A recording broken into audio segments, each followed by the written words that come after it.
এক শ্রেণীর মানুষ আছে না, হুজুরকে দেখে চুলকো নিচেতে, চোখে চুলকোয়, মুহি চুলকোয়, বাবা হুজুর জামার বাপ দেহ দিল, আর 3টা বেতন পায়, তার জামা দেখছো 3 পিস কমপ্লিট সেট, বেশ কি মারে।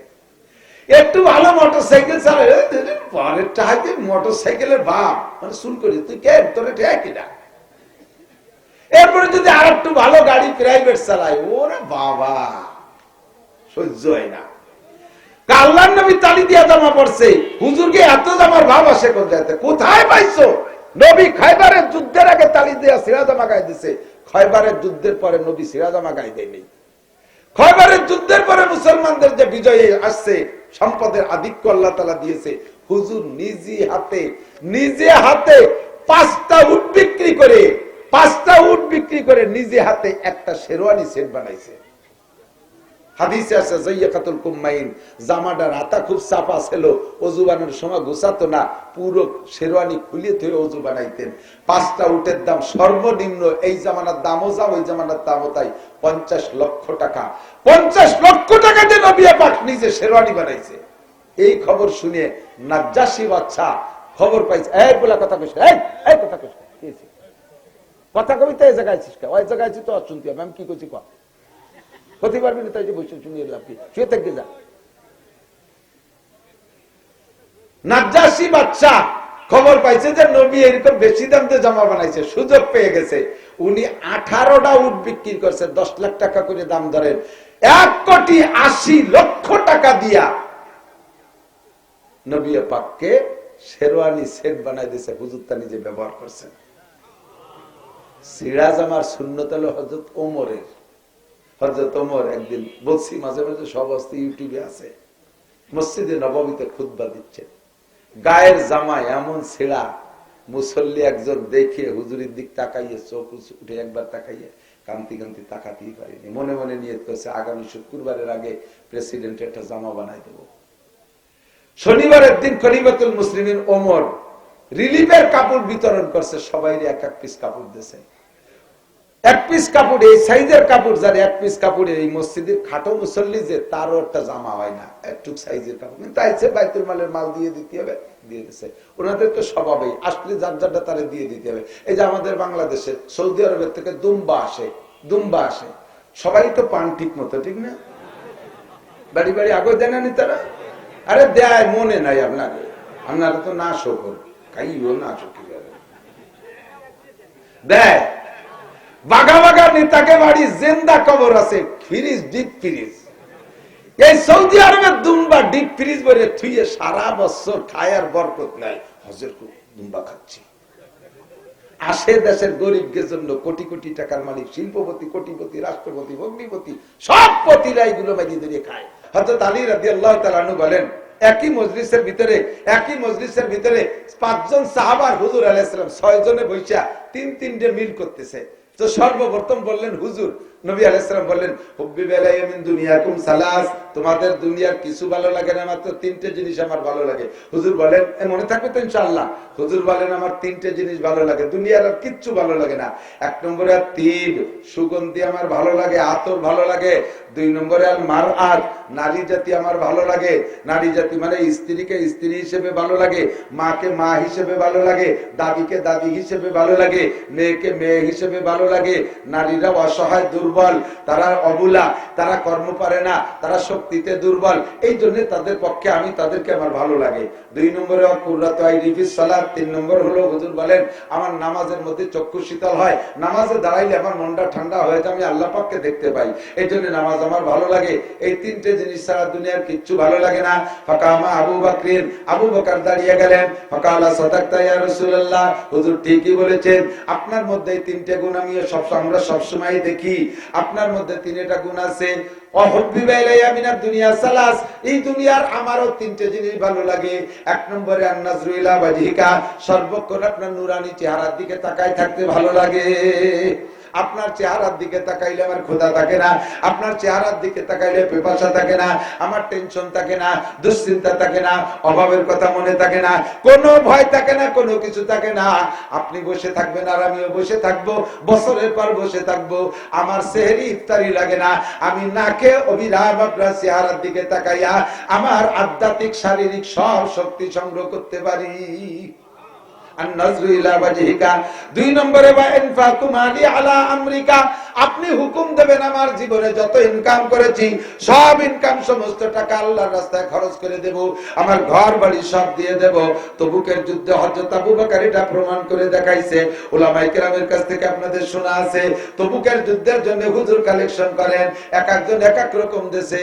হযরত আবু বকর বাড়ি যাইয়া পরনের লুঙ্গিটা খুইলা আলাদা একটা সালাদ শট বা খেজুরের পাটি পইরা ওই লুঙ্গিটা বিছাইয়া বাড়ির যা কিছু ছিল প্রত্যেকের পরনের কাপড় বাদে আর যা কিছু ছিল ছোট থেকে ছোট চামচ নুনির বাটি পর্যন্ত ওই লুঙ্গির মধ্যে দিয়া দলা করে বস্তাবো মাথায় করে এনে হুজুরের সামনে রেখে দিয়েছে।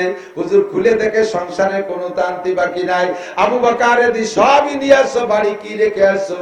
আবু বকর জবাব দিলেন, সারে দুনিয়া দেখে भी सब रह गए मेरे लिए, एक खुदा मेरे लिए, एक मुस्तफा मेरे लिए।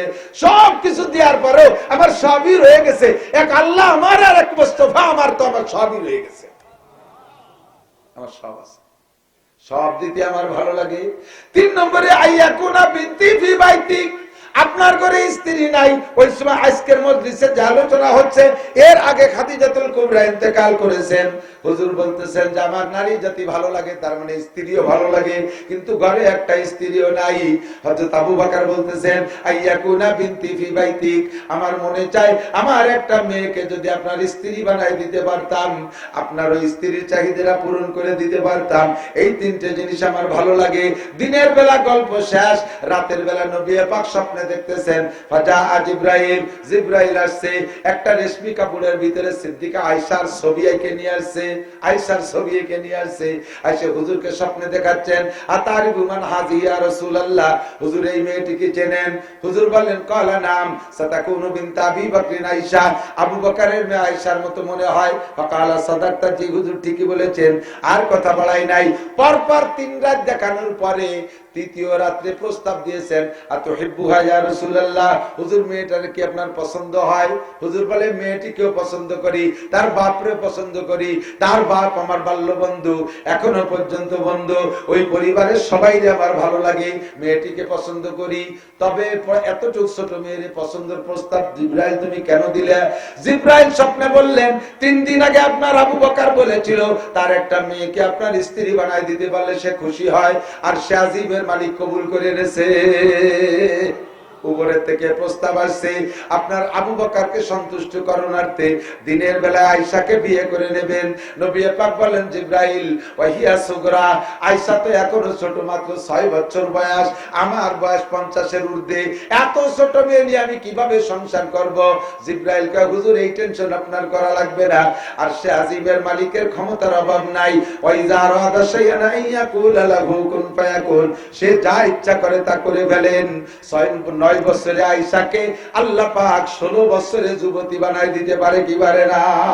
মক্কায় বসে বিয়ে হইছে, মদিনায় যাওয়ার পরে, মদিনায় গেছে আরো 1 বছর পরে, মদিনায় যাওয়ার পরে মাত্র 2 বছর পর যখন আয়েশার বয়স 9 বছর, আয়েশাকে আল্লাহ এত জোয়ান করে দিয়েছে, 16 বছরে সুঠাম বডির অধিকারিণী একটা যুবতীর মতো।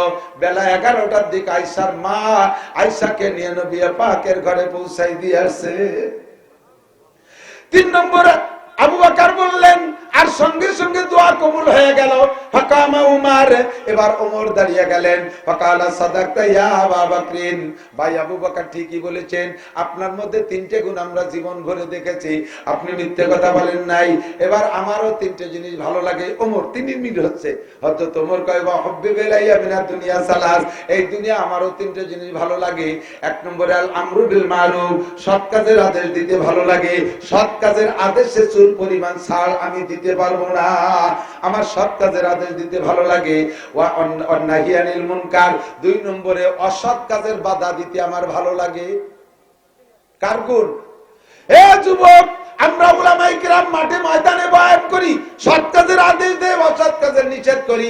এভাবে আদেশের সাথে কিছু পাওয়ারও লাগে, নিষেধের সাথেও কিছু পাওয়ার ব্যবহার করা লাগে। কথা কন, মিটে মিটে ওয়াজে আমল হয় না, সাথে সাথে কিছু শক্তি ব্যবহার করা লাগে, তাহলে আমলগুলো ঠিক হয়। হযরত ওমর শক্তিশালী মানুষকে আমার তিনটে ভালো লাগে, সৎ কাজের আদেশ, অসৎ কাজের নিষেধ, 3 নম্বরে আসসাউবুল খাল, পুরন কাপড় ভালো লাগে। আমরা হুজুররা একটু ভালো কাপড় পরে আসলি, এক শ্রেণীর মানুষ আছে না, হুজুরকে দেখে চুলকো নিচেতে, চোখে চুলকোয়, মুহি চুলকোয়, বাবা হুজুর জামার বাপ দেও দিলো, আর 3টা বেতন পায়, তার জামা দেখছো 3 পিস কমপ্লিট সেট, বেশকি মারে। একটু ভালো মোটরসাইকেল চালালে পরের টাহাতে মোটরসাইকেলের বাপ মানে চুল করি, তুই কে তোর কিনা। এরপরে যদি আর একটু ভালো গাড়ি প্রাইভেট চালায়, ওরে বাবা সহ্য হয় না। আল্লাহর নবী তালি দিয়া জামা পড়ছে, হুজুরকে এত জামার ভাব আসে কোথায় পাইছো? নবী খায়বারের যুদ্ধের আগে তালি দিয়া সিরা জামা গায়ে দিছে, খায়বারের যুদ্ধের পরে নবী সিরা জামা গায়ে দেয়নি। খায়বারের যুদ্ধের পরে মুসলমানদের যে বিজয় আসছে, সম্পদের আধিক্য আল্লাহ তাআলা দিয়েছে, হুজুর নিজে হাতে 5টা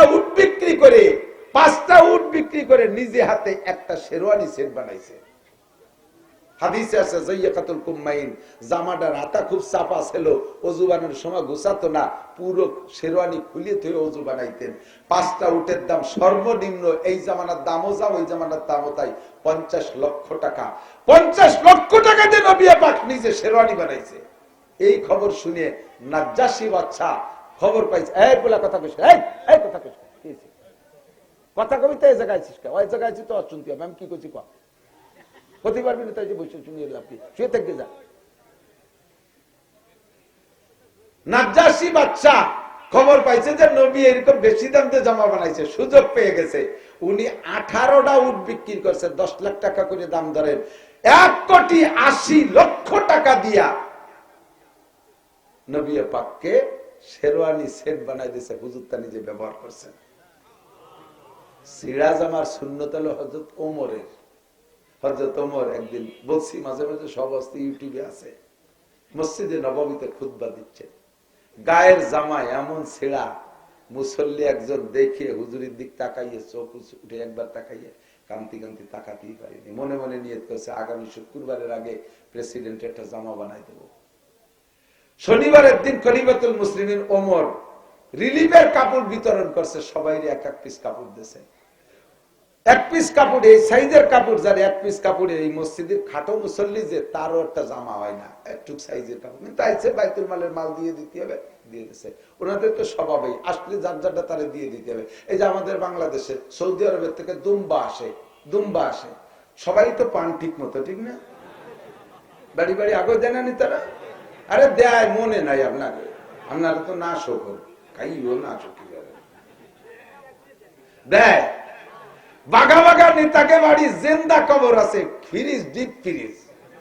এই সৌদি আরবের দুম্বা ডিপ ফ্রিজ ভরে থুইয়ে সারা বছর খায়, আর বরকত নাই। হজের দুম্বা খাচ্ছি, আসে দেশের গরিবদের জন্য কোটি কোটি টাকার মালিক, শিল্পপতি, কোটিপতি, রাষ্ট্রপতি, ভগ্নিপতি, সব পতিরা এগুলো বাজিয়ে দিয়ে খায়। হযরত ওমর সব মাল শনিবারে বন্টন করে দিয়েছে, শুক্রবারে বিকেলে আইছে, শনিবারে কাপড় ভাগ করে দিয়েছে।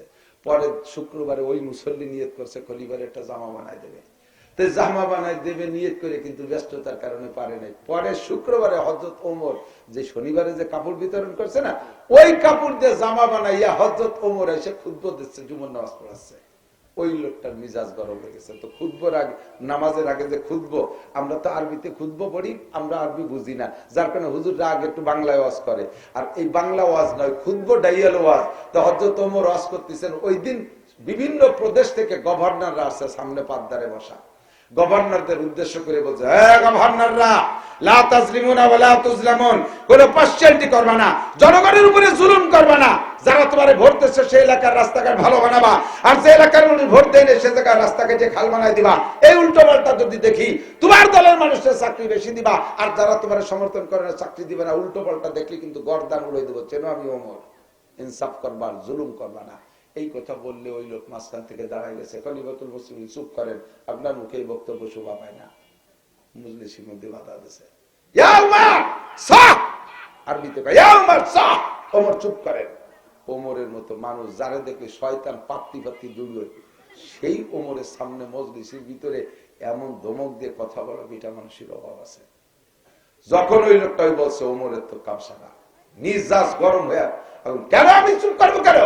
আপনার মুখে বক্তব্য শোভা পায় না, ইনসাফের বক্তব্য, চুপ করেন। হযরত ওমরকে, আমার মুখে যদি শোভা না পায় জগতে, এই বক্তব্য কার মুখে শোভা পাবে? আমার ইনসাফকে আল্লাহ পছন্দ করে। বাগার ছাগল এক জায়গা পানি খায়, কেউ কেউ দিকে ফিরে তাকায় না, আর তুই বলিস আমার মুখে ইনসাফের বক্তব্য শোভা পায় না, তো সমস্যা কি?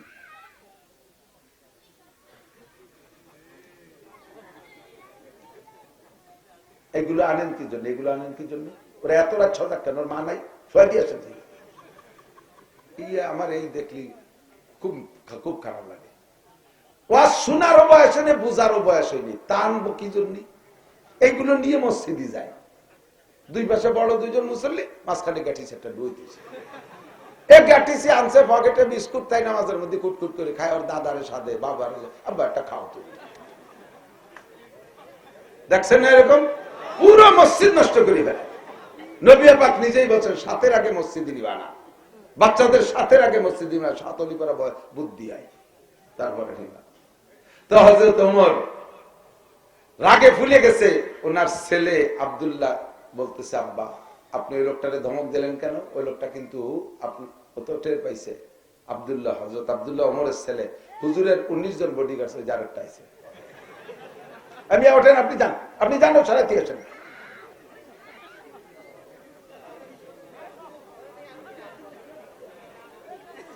আপনি ওঠেন, যান, আপনি ওঠেন, আপনিও নিয়ে সরেন, ও থিয়েছেন বাড়ি, যান, পরে এসেন। আল্লাহ। তো হুজুরের 19 জন বডিগার্ড সাহাবার ভিতরে আব্দুল্লাহ ইবনে ওমর একজন। খুব হুঁশিয়ার চালাক সাহাবী। আব্দুল্লাহ টের পাইছে লোকটা কেন কইছে। তো আব্দুল্লাহ হযরত ওমরকে বলতেছে, আব্বাজি ধমক দিয়ে কথা বলবেন না, লোকটার কাছে অভিযোগ শোনেন। আমি জানি নবী পাক বলেছেন কিয়ামতে 10 জন সাহাবা বিনা হিসাবে জান্নাতি, তার ভিতরে রোল নাম্বার 2 আপনার। যদি ওই লোকটার অভিযোগ থেকে যায়, কিয়ামতের ময়দানে আপনার 9 সাথী জান্নাতে চলে যাবে, আপনি আটকা পড়ে যাবেন, ওর প্রশ্নের জবাব দিয়ে তারপরে যেতে হবে। আর আপনি সেদিন আমাদের সামনে 10 জনের 9 জন জুয়েসতে চলে যাবে, আর আপনি 2 মিনিট, আমি জানি আপনি উত্তর দিয়ে কাটায় যেতে পারবেন, কিন্তু উত্তর দিতে যে সময়টা লস হবে তাতেই তো আপনার ক্ষতি হয়ে যাবে। এই জন্য জবাবটা দুনিয়াতে সেরে ফেলেন। হযরত আব্দুল্লাহ বলতেছেন, বাবা মাইন্ড গরম হয়ে গেছে, সেন্টিমেন্ট খারাপ হয়ে গেছে, আমার আর কথা বলার মেজাজ নেই, তুই একটু শোন কি হয়েছে। তো হযরত আব্দুল্লাহ বলতেছে, আব্দুল্লাহ টের পাইছে তারপরও যে মজলিসের মধ্যে অভিযোগ সমাধানটা এখানে হবে, আর না ঘরোয়া পরিবেশে সারলে বাকি অন্য মুসল্লিদের অভিযোগ থেকে যাবে, সত্যি যেন খলিফা কি অন্যায় করছে, তাই ঘরের মধ্যে নিয়ে সারছে। কথা কন, আমাদের দেশে তো এই নিয়মই। হ্যাঁ, কোন ব্যান চালানি যদি জেনা করে, মাতুব্বার ফয়সালা দেয়, চৌরাস্তায় হাটের মধ্যে 39 জুতো বারো। আর মাতুব্বারের ছেলে যদি আকাম করে ধরা পড়ে, ও দিয়েছি ওরা, আমি সারিয়ে দিছি ঘরের মধ্যে নিয়ে, হ্যাঁ শয়তান আর ওই অরবি পিছিয়ে রয়ে গেছে। ঠিক না? এই করে সমাজ নষ্ট করছে মাতুব্বার, তোমার নারী কেটে ফেলবে সমাজ মাতুব্বার। হযরত আব্দুল্লাহ কয়, অভিযোগ যেখানে উঠছে আমার আব্বার এই জায়গা থেকে দিয়ে মুছে বাড়ি নিতে হবে। ভাই তোমার অভিযোগ কি? টের পাইও ওরে দিয়ে বলাছে। কয় যে আমার অভিযোগ হলো, গত শনিবারে তোমার আব্বা এই রিলিফের কাপড় দিয়েছে, দেখো সেই কাপড়ের জামা কের গায়ে নেই, কারণ কাপড় ছোট, কের গায়ে কাপড়ের জামা হয় না, আর ওই কাপড়ের জামা তোমার আব্বার গায়ে। সেই শনিবারে কাপড়ের জামা তোমার আব্বার গায়ে। আর মজলিসের মধ্যে হযরত ওমর সবচেয়ে লম্বা ছিলেন হযরত ওমর। তো উনার নিশ্চয়ই 1 পিস কাপড়ে জামা হয় নাই, নিজে 2 পিস কাপড় দিয়ে জামা বানাইছে আমার বিশ্বাস। তা নিজে প্রেসিডেন্ট হয়ে 2 পিস কাপড় দিয়ে জামা বানাইয়া উম্মতরে 1 পিস করে দিয়ে আবার ইনসাফের রস করে। আব্দুল্লাহ কয়ডে ঠিক আছে নাকি? হযরত আব্দুল্লাহ বলতেছেন, আল্লাহে সাদাকা হাদার রাজুল, আব্বা আল্লাহর কসম ওই লোক সত্য কথা বলেছে, আমি ওর পক্ষে খোদার কসম আপনি 2 পিস কাপড় দিয়ে জামা বানাইছেন, নিজে 2 পিস কাপড় দিয়ে জামা বানাইয়া উম্মতরে 1 পিস করে দিয়ে আবার আপনি ইনসাফের রস করেন, আর ওই লোক বাধা দিলে আপনি ধমক দিয়ে উড়াই দেন, জব দেন, আমি চলে গেলাম। হযরত ওমর কান্দে দিছে, যে মাটি যত শক্ত বৃষ্টি নামলি করলে তো তত তাড়াতাড়ি নরম হয়ে গলিয়ে আর এড়ই ফেড়ে যায়। ঠিক না? কান্দে দিছে, এক করে টার্গেটে ধরাই দিছে। হযরত ওমর জুয়ার মানুষ, এই চোখ দিয়ে পানি বেরোইয়া দাড়ি ভেসে যাচ্ছে, আর বলতেছে, বাবা আমার এখন মন মাইন্ড খারাপ হয়ে গেছে, আমি সহ্য করতে পারতেছি না, জবটা তুমি একটু দিয়ে দাও। এবার আব্দুল্লাহ জব দিছে, ও ভাই সত্যি তোমার, যার পৃথিবীর আয়তন, যার রাষ্ট্রের আয়তন 2,40,00,000 বর্গ মাইল, এইরকম 200 বাংলাদেশের সমান এত বড় দেশের রাজা হইয়া যেই জামা গাইতে খুতবা দিছে, সামনের দিক যখন খুতবা শোনাতো এদিক ফিরানো, সামনে দিয়ে 5 খান তালি, পিছন ফিরে যখন জুমার নামাজ পড়ায় তখন আমি বরাবর ছিলাম, দেখি পিছনও 5 খান তালি, 10 খান তালি দিয়ে জামা, 10 খান তালি দিয়ে জামা।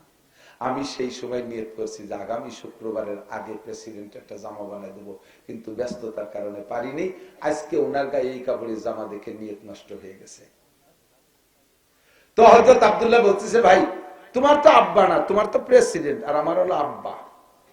আমি জানি আজকে গভর্নররা আসবে, তারা শাহী পোশাকে আসবে, আমার আব্বার সামনে দিয়ে গভর্নররা বসে থাকবে রাজকীয় পোশাকে, আমার আব্বা সারা পৃথিবীর প্রেসিডেন্ট হইয়া আব্বা সিরাজামা গাইতে জুমার নামাজ পড়াবে, আমার কেমন লাগতে পারে বলো। ও ভাই এই জন্য আমার খারাপ লাগতেছে, গত শনিবারে যে কাপড় বিতরণ করছে না, ওই কাপড় আমাদের পরিবারের সকলে এক একটা পাইছে, আমিও একটা পাইছি, আব্বাও একটা নিয়েছে, আব্বা দুটি নেই নাই, তা আমার কাপড়টা আব্বারে দিছি আর আব্বারটা এই দুটি দিয়ে জামা বানাইছে।